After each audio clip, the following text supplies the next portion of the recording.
तो यमुनानगर में गांव टापू कमालपुर यमुना के उफान से खौफ के साए में जी रहा है। पूरी रात ग्रामीण यमुना का जलस्तर देखते रहते हैं और दहशत के कारण सो नहीं पाते, क्योंकि यमुना का रुख गांव की तरफ मुड़ चुका है। धीरे धीरे यमुना का रौद्र रूप गांव को निगलने की तैयारी में दिख रहा है।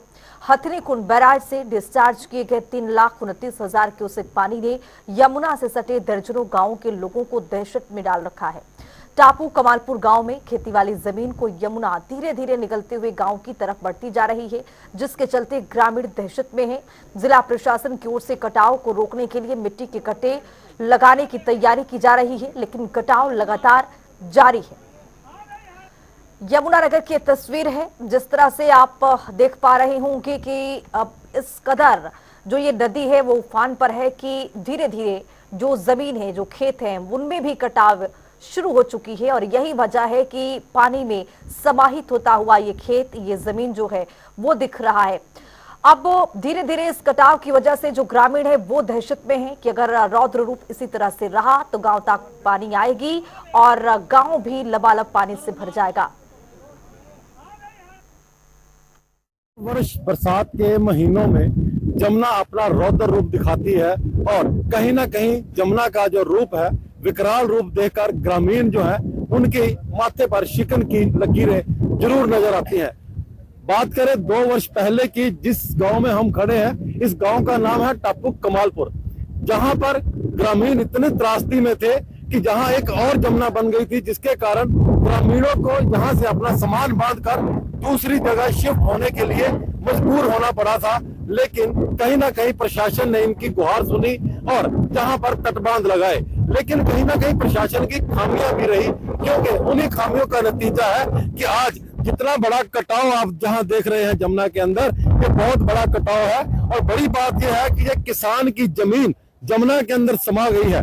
बड़ी बात इसके अंदर और भी मैं बताऊंगा कि जिस तरह से हर वर्ष बरसात आती है, पानी आता है, जमुना अपना रुख बदलती है और कहीं ना कहीं जमुना का जो कटाव है वो किसान की जमीनों की तरफ बढ़ जाता है। और इससे कहीं ना कहीं गांव को भी भारी खतरा जो है वो महसूस होता है, क्योंकि ग्रामीण जो है, देखा जाए जिस तरह से कल हथनी कुंड बैराज में 3,29,000 क्यूसेक पानी जो है वो आया था, और उसके बाद ग्रामीण मुझे लगता है कि रात भर नहीं सो पाए होंगे, क्योंकि जमुना का कटाव कहीं ना कहीं गांव की तरफ है।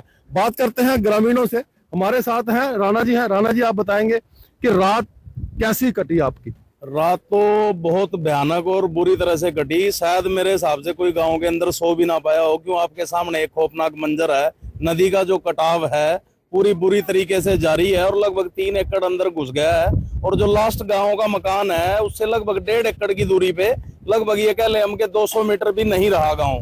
तो ये खतरनाक खतरा तो गांव के लिए बना हुआ है, इसलिए नींद कहाँ आएगी जी चैन की गांव। जिस तरह देखा जाए जिला प्रशासन द्वारा 2 वर्ष पहले भी यहाँ गांव वाले काफी परेशान थे, हमने भी वो मंजर देखा है। लोगों ने अपने घरों के सामान जो है रेडियो पे, टेम्पो पे लादने शुरू कर दिए थे। तो आज भी वही स्थिति नजर आ रही है, जिस तरह से पानी, जमुना का पानी जो है गांव की तरफ बढ़ रहा है। बिल्कुल स्थिति वही बनती है, बार बार यही हालात बने होते हैं। जब पानी आता है तभी प्रशासन जागता है, जब ये खाली होती है प्रशासन आया हुआ है, कट्टे लेकर आगे हैं। वही हालात जो 2023 में हुए थे, वो कट्टे डाले जाएंगे, कुछ रोकेंगे, कुछ बहेंगे, ऐसे ही चलता रहेगा। लेकिन जब समय होता है प्रशासन तब अगर ये कदम उठाए तो शायद ये खौफनाक मंजर गांव वालों को देखने न जाए। पिछली बार पत्थर लगाए गए थे, तटबांध लगाए गए थे, उनकी क्या स्थिति रही? उन तटबांधों में 2 तटबांध जो बिल्कुल लास्ट में जो गांव की ओर थे वो बैठ चुके हैं, आपके सामने है। बिल्कुल वो बहने से ही फिर उसके बाद ये खेतों में कटाव लगा है। और लगभग मैं कहूँ 15 एकड़ के करीब जमीन जो है किसानों की धंस चुकी है। पॉपुलर के पेड़ जो लोगों के तैयार खड़े थे आपके सामने है, वो नदी में बह चुके हैं। कई कई लाखों रुपए का जो है किसानों का नुकसान हो गया है। हमारे साथ भारतीय किसान संघ से रामवीर जी है। रामवीर जी, जिस तरह से देखा जाए किसानों को काफी परेशानी है, कहीं ना कहीं देखा जाए जानवरों का खाना, जो पशुओं का चारा है, वो इस बाढ़ में बह गया, किसान की फसल जो है वो बर्बाद होगी, क्या कहेंगे आप? इसमें तो सबसे बड़ी जो कमी है, चाहे वो पूर्व की सरकार रही हो, चाहे वर्तमान सरकार हो, प्रशासन हो, उनकी है। इस भयानक मंजर को रोका जा सकता था। ये काम जो तटबंध लगाने का है, पानी की रोकथाम का है, ये मई में पूरा हो जाना चाहिए। लेकिन हरियाणा सरकार इसको जब शुरू करती है, जब बाढ़ें आनी शुरू हो जाती है, इसमें करोड़ों रुपए का घपला है। और अगर मैं यमुनानगर की बात करूं तो हर वर्ष 200 करोड़ रुपए का घपला ये करते हैं और ये पानी में बह जाते हैं, रबड़ के पत्थर घेरते हैं, भाई पत्थर कहाँ गया, नुको बह गया। यूपी सरकार ने अप्रैल महीने में अपने सारे पुख्ता इंतजाम कर लिए थे। पास में यूपी लगता है, हमारे ढिक्का गांव है कमालपुर से आगे, वहां के तटबंधों की आप गुणवत्ता देखो और हरियाणा के जो तटबंध है उनकी गुणवत्ता देखो, तो उसमें 100% का फर्क पाएगा। मैं 50% का नहीं, 100% का फर्क पाएगा। तो भ्रष्टाचार की भेंट चढ़ रहा सारा फंड, और जिसका खामियाजा किसानों को और गांवों को भुगतना पड़ रहा है।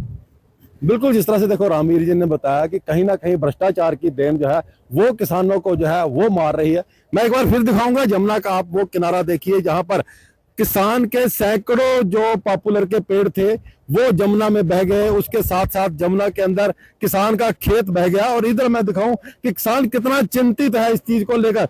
देखो, किसानों ने अपने जो पॉपुलर के बचे हुए पेड़ हैं उनकी कटाई शुरू कर दी है, लेकिन इसी खौफ से कटाई शुरू कर दी है कि जो कहीं ना कहीं पॉपुलर बचा है वो तो बचाया जा सके, क्योंकि जमीन जो है कहीं ना कहीं जिस तरह से देखे तो यमुना के अंदर समा रही है और जो गौ कमालपुर टापू है उसमें उसको काफी खतरा है। अभी बताया जैसे कि किसान यूनियन के एक नेता ने बताया कि गांव से मात्र 1.5 एकड़ दूरी पर जो है जमुना बह रही है, और अगर यही स्थिति रही, यही कटाव रहा, तो कहीं ना कहीं ये टापू कमालपुर जो गांव है ये केवल पन्नों में रह जाएगा, इतिहास के पन्नों में रह जाएगा, और ग्रामीणों को जहां से शिफ्ट होने के बाद कहीं दूसरी जगह शरण लेनी पड़ जाएगी।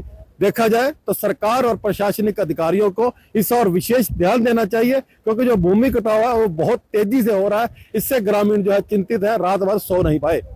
यमुनानगर के टापू कमालपुर से जनता टीवी के लिए सर्वजीत बाबा।